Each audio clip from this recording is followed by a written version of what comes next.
Salut, c'est Marc pour Horror News, l'émission qui vous déterre les infos du monde de l'horreur. Welcome to prime time!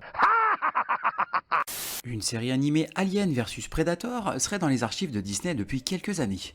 L'ancien directeur de la 20th Century Fox a confié cette information lors d'une interview récente. 10 épisodes complètement terminés et adaptant les comics du même nom attendraient donc dans les coffres de Mickey. Croisons les doigts pour pouvoir découvrir tout ça un jour.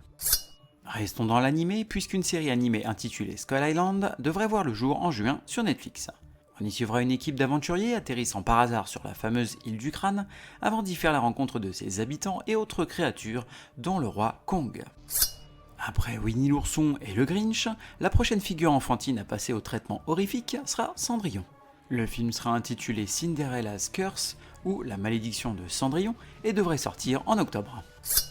Le prochain numéro de la saga de comics John Carpenter's Night Terrors, intitulé Usher Down, devrait sortir en juillet et sera présenté sous forme d'une anthologie de 7 effrayantes histoires de fantômes au sein d'une des plus légendaires maisons hantées, la maison Usher. L'actrice Sigourney Weaver, notamment très connue pour son rôle de Ellen Ripley dans la saga Alien, a annoncé qu'elle ne reviendrait pas dans le prochain film de la saga SOS Fantôme, et ce tout simplement parce qu'on ne le lui avait pas demandé. Rappelons qu'une scène avait été tournée pour SOS Fantôme l'héritage, dans laquelle l'actrice reprenait son rôle de Dana Barrett, mais que cette dernière avait été relayée à une simple scène post-générique. Une suite au film à sketch All Hallows Eve, intitulé All Hallows Eve Trickster, devrait voir le jour en octobre. Le premier film était sorti en 2013 et avait permis la découverte de la nouvelle coqueluche du gore, Art le Clown des films Terrifier. Ce nouveau film nous emmènera donc à la rencontre d'une voyageuse perdue, découvrant une station-service isolée dans la campagne, pour finalement s'apercevoir que cette dernière abrite une famille de créatures monstrueuses venant à la traquer pour réaliser un rituel impliquant le diable lui-même. Parlons jeux vidéo, puisque le jeu vidéo Alan Wake 2 est officiellement annoncé pour une sortie le 17 octobre 2023. Le réalisateur Gary Shore, notamment responsable de Dracula Untold, devrait nous proposer un film intitulé The Queen Mary dès cet été. Se déroulant à cheval entre 1938 et nos jours, on y suivra les histoires de deux familles en croisière sur l'illustre bateau à la réputation d'être un des lieux les plus hantés du monde.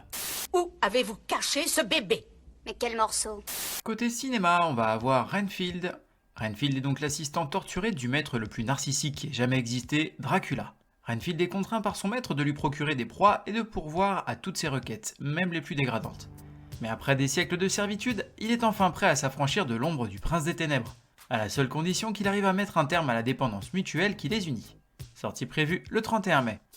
Le Croque-Mitaine, adapté de l'œuvre de Stephen King.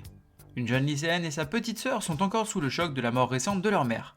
Dévastés par sa propre douleur, leur père, thérapeute de profession, ne leur offre ni le soutien ni l'affection dont elles ont besoin.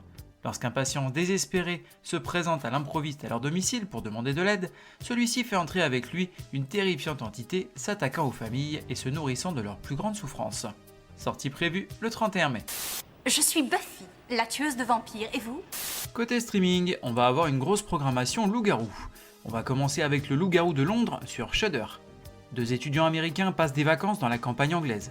Une nuit, malgré les recommandations des habitants de la région, ils se promènent sur la lande et sont attaqués par un loup-garou. L'un est tué, l'autre blessé, et le loup-garou est finalement abattu et reprend forme humaine, personne ne croyant alors l'incroyable récit de l'agression. Bientôt, les choses vont se compliquer. Sortie prévue le 1er juin. Ginger Snaps sur Shudder. Lorsque Ginger est attaqué par une étrange créature dans un bois, sa sœur devient le témoin de sa transformation. Sortie prévue le 1er juin. Ginger Snaps 2 sur Shudder. Un patient dans un centre de réhabilitation tente de prévenir la transformation d'une jeune femme en loup-garou. Sortie prévue le 1er juin.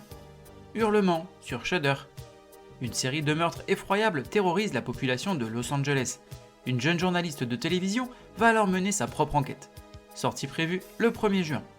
Hurlement 2 sur Shudder. Une journaliste de télévision disparaît dans de curieuses circonstances lors d'un reportage. Son frère décide de mener son enquête et se retrouve bientôt sur la piste de Stirba, la reine des loups-garous. Sortie prévue le 1er juin. Nope.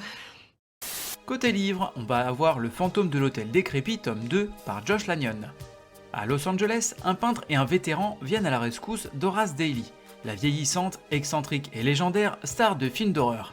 Horace possède l'Angel's Rest, un hôtel célèbre mais désormais délabré d'Hollywood que la rumeur affirme hanté. Sortie prévue le 29 mai. Farm End, tome 4 chez Delcourt.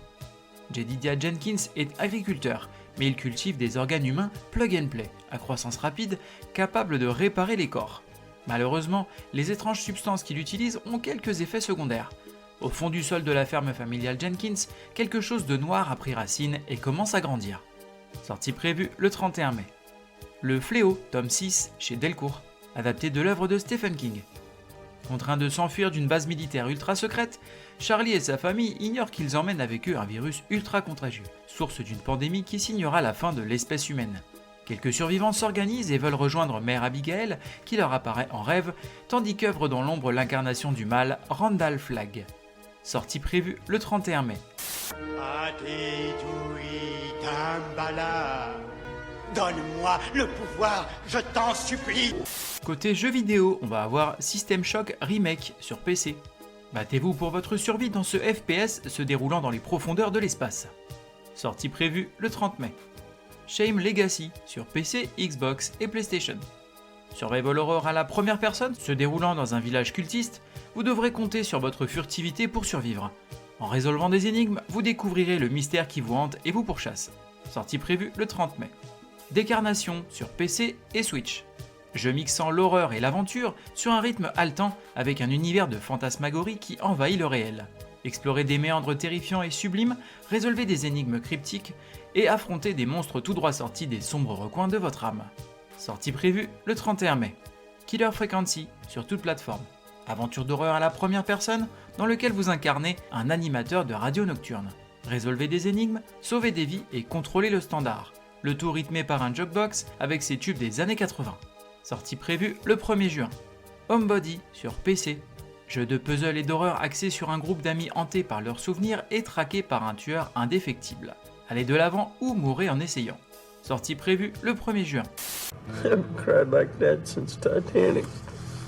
Et je terminerai avec une recommandation qui sera donc Hail to the Deadites. Film documentaire sur la franchise Evil Dead, suivant principalement les fans de la saga, surnommés Deadites, dans des conventions d'horreur et qui nous expliqueront l'impact de la saga dans leur vie. On y croisera également des collectionneurs, artisans et acteurs des films, dont Bruce Campbell lui-même. Merci à vous d'avoir suivi cette émission, je vous invite à me suivre sur les réseaux sociaux, Facebook, Instagram et même YouTube, à me laisser des commentaires, des avis ou m'envoyer des messages, je me ferai un plaisir de vous répondre. Vous pouvez également vous abonner et mettre des avis ainsi qu'une note sur les différentes plateformes de podcast, que ce soit Apple, Spotify, Deezer, Google Podcast, afin de m'encourager et d'aider à faire connaître le podcast. Il ne me reste plus qu'à vous souhaiter bonne semaine et bon frisson.